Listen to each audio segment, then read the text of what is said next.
Once you get below 15% in reserve margins, you're accelerating with every percentage point of reserve margin decline, you're accelerating the probability of brownouts and blackouts by a factor of 7 times. 7 times more likely for every percentage point below 15% reserve margins we get. China knows this. They know this. They know the destabilizing impact of having all this very part time, intermittent technology on our system supplied by them. And now we're learning rapidly to what degree this system's been invaded with sensors that can kill switches, that the inverters specifically that are there to convert DC power to efficient, usable AC power, and also as control devices, the inverters can be used to basically shut down the system to the extent they've supplied it.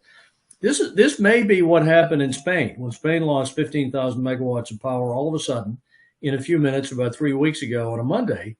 They're now claiming they still don't know the why of this, examining now millions of data points.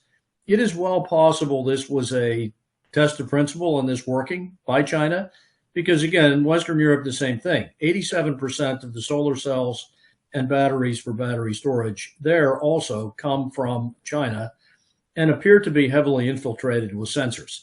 So it's possible, it hasn't been concluded conclusively yet, but possible that whole outage impacting 60 million people across all of Spain, part of southern France, and all the way to Belgium, 60 million people impacted for 13 hours may have been triggered by these devices, because the same impact there, 87% of this equipment in Western Europe has come from China. So we've got to get in front of these incentives, no longer incentivizing this, get the tariffs back in place to get some momentum going forward, to build some base load combined cycle power plants in this country, build some supercritical coal plants, and get back on board with continuous duty, non-Chinese made basic power plants. So that's the only way forward to get around this. And then examine all this equipment in detail in the field.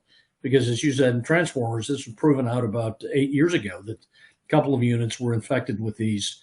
And those were the only units studied. It had sensors in them that were basically kill switches.